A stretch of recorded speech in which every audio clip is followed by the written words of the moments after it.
conocer cómo avanzan estas investigaciones. Bienvenido a la mañana en RTP, gracias por acompañarnos, asambleísta, bienvenido. Mis queridas amigas, mi querido Ramón, buenos días. Un placer como siempre estar aquí a las órdenes y un saludo a todos los ecuatorianos. Progen, hoy día el titular central de Expreso, que no ha permitido que se olvide el problema de la red de Progen, es más extensa de lo que se cree. Empresas, una de ellas es contratista, incumplida, y tiene sanción hasta el 2029. Y usted en sus redes ayer, o antes ayer, yo lo vi ayer, no sé qué día, denuncia toda una estructuración con documentos de lo que ha sucedido en esa compra. Adelante, asambleísta. Bueno, muy buenos días. Ese video es de antes de que yo sea asambleísta. Efectivamente, pues yo documenté todo. Hice todo el trabajo que se tiene que hacer como tal con los documentos. Se mostraron, esos documentos ya siendo asambleístas fueron enviados a Fiscalía a través del DTS correspondiente para que se inicie una investigación. Y dentro de eso, pues, posteriormente existieron los allanamientos correspondientes. ¿Qué cosas llamaban la atención? Que, por ejemplo, el señor Calero había firmado estos documentos a través de designaciones. Que llamaba la atención que a pesar de no haberse cumplido con las garantías correspondientes, el señor Calero y otros miembros, pues en este caso mandos medios de lo que era en ese momento, pues la institución pública que estaba contratando, siguió pagando valores. Entonces son detallitos que en este caso fueron enviados a Fiscalía y posteriormente pues se realizaron los allanamientos correspondientes. Legislador, quería yo consultarle, a ver, pero del caso Progen, y hace poco veíamos pues una entrevista que se le hacía a la señora Valentina Centeno sobre, por ejemplo, cuándo se va a llamar a ministros también de la mesa chica del gobierno a que den pues parte de lo que ha ocurrido. El ministro Luque ha sido bastante claro en separarse de justamente de este caso. La ministra Manzano de alguna u otra forma lo ha intentado, pero al final fueron ministros que estuvieron justamente en parte de los procesos de contratación de Progen, que si hicieron o no ellos la primera parte, bueno, habría que investigar más. Sé que ya existiría, por ejemplo, nombres sobre quienes va a recaer la culpa de este mal negocio, pero ¿por qué no llamarlos a estos ministros? ¿Por qué ellos no tienen que cargar con esta culpa y esta pérdida tan grande? No, los ministros tienen que rendir igual sus versiones dentro del proceso. Así debe de funcionar, así funciona un proceso como tal dentro de contrataciones públicas. Pero existen lo que son delegaciones y también lo que vienen a ser en este caso las designaciones.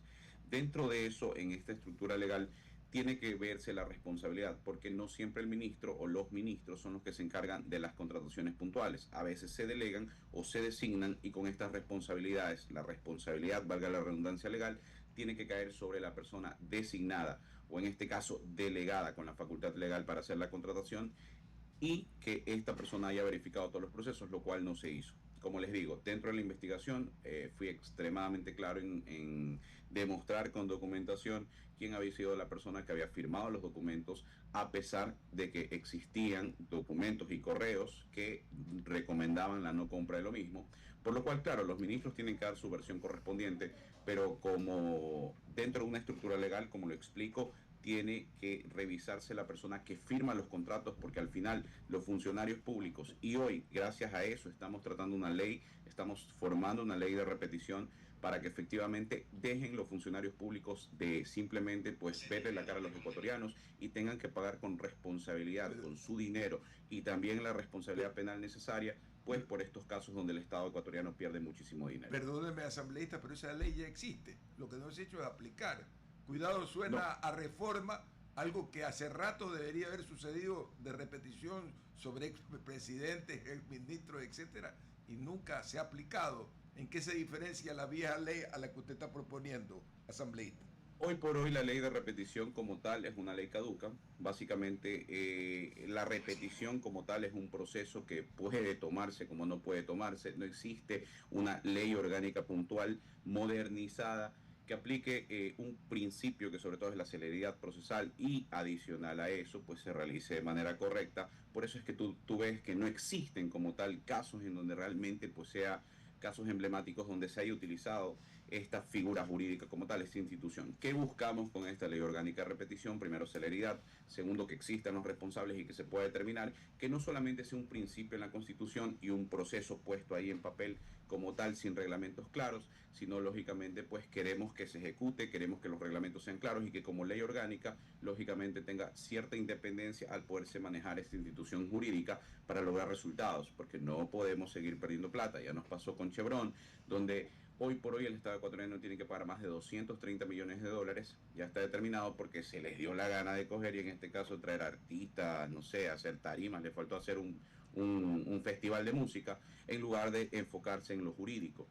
Obviamente los funcionarios públicos entienden que esto nunca les va a llegar, por lo cual pues hacían lo que se les daba la gana. El caso Progen, entre otros, tienen que ser ejemplos de casos emblemáticos en los cuales se tiene que llegar al proceso de repetición para que le paguen a los ecuatorianos. Es importante hablar de eso. Los políticos creen que no les va a llegar. Ustedes tratan el tema de la responsabilidad política, me parece, como responsabilidad penal.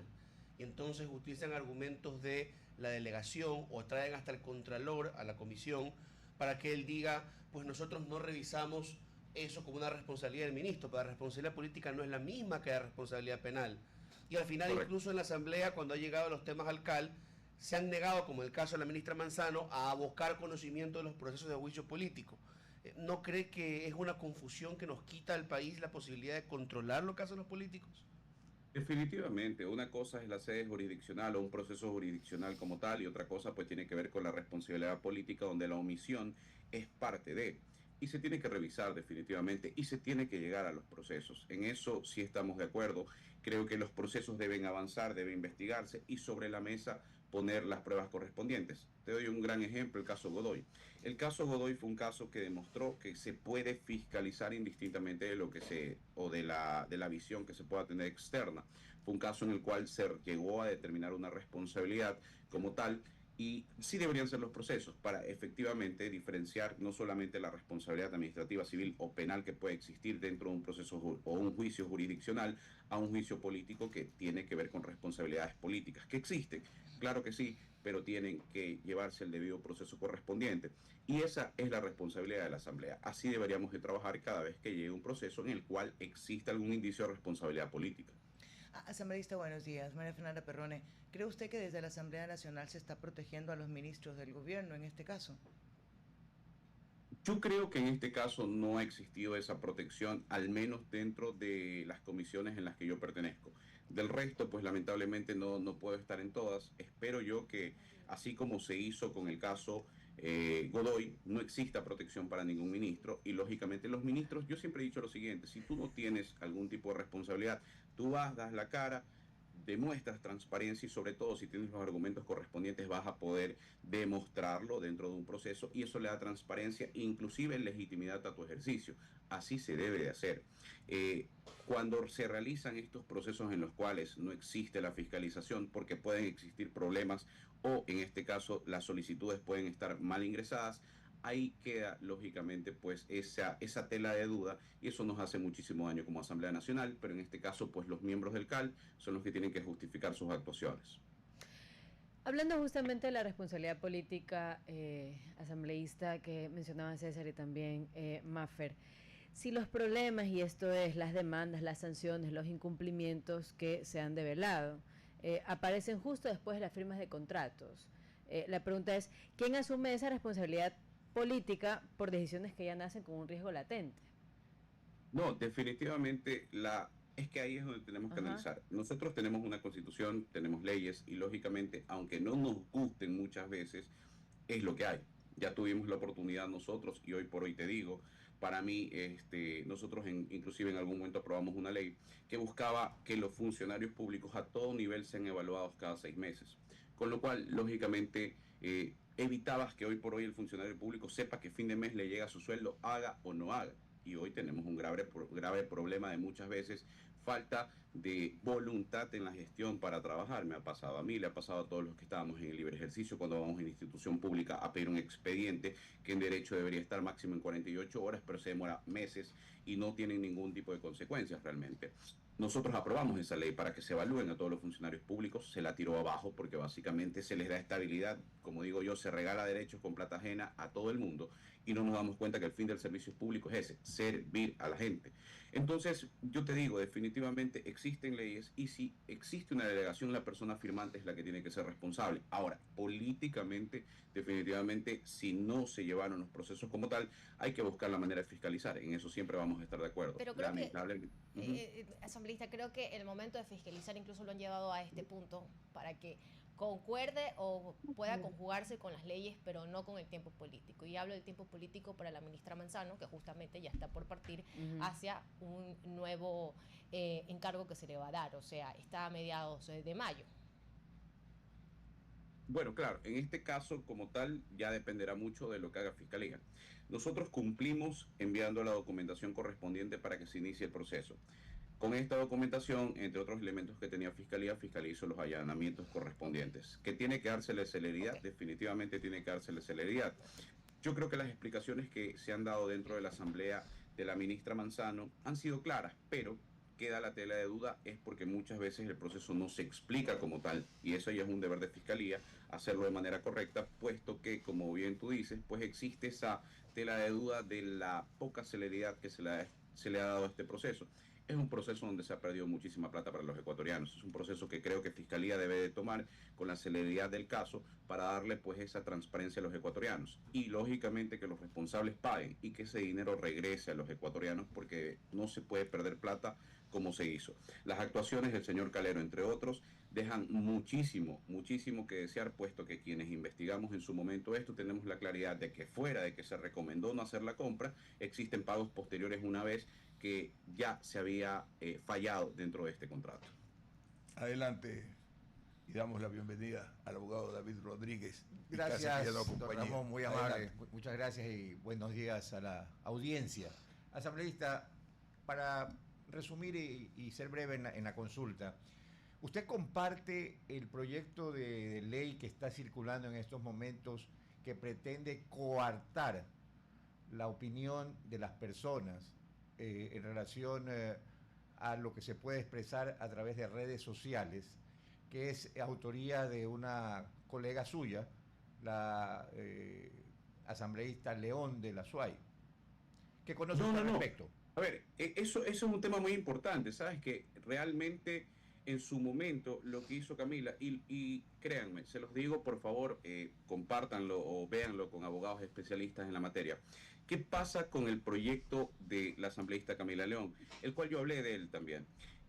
A ver, los estándares de derechos humanos en lo que tiene que ver con libertad de expresión te habla de que nosotros como personajes públicos, asambleístas, funcionarios públicos, tenemos algo llamado derecho al honor atenuado, lo cual indica que si yo, mañana usted me dice lo que sea, y yo voy ante un tribunal a decir, no, es que me está dañando la honra, ellos al usar ese doble estándar, en este caso, de los derechos humanos, van a fallar a su favor, porque me van a decir a mí, usted se metió a soldado, aprenda a marchar, porque usted como servidor público tiene derecho al honor atenuado.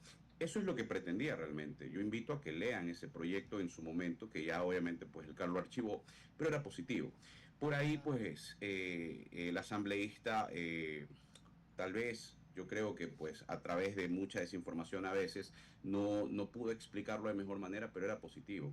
Yo se los digo como abogado y conocedor de la materia, cuando yo lo leí realmente, personalmente, yo se lo dije, pero nosotros ahí nos van a poder hacer lo que les dé la gana. Y efectivamente, nosotros tenemos derecho al honor atenuado según pues la CIDH. Entonces, era un proyecto positivo. Vi otro que alguien estaba postulando, no sé quién, el cual sí efectivamente pues tiene que ver directamente con el tema de redes. Nunca voy a estar de acuerdo con que para mí la libertad de expresión es absoluta. Tú me puedes decir lo que tú consideres porque eso es libertad de expresión. Y lo que yo tengo que hacer es defenderme. Lo que tengo que decir es la realidad y mostrar mis pruebas para obviamente pues desmentir la posición que puedan crear o puedan decir. Pero la libertad de expresión sigue siendo absoluta desde mi punto de vista. Le quedamos muy agradecidos. Tenga una gran mañana, asambleísta. 8:24. Muchísimas gracias. En minutos estamos en la Comisión de Desarrollo Económico tratando una ley de cine importantísima para los ecuatorianos. Un fuerte abrazo. Y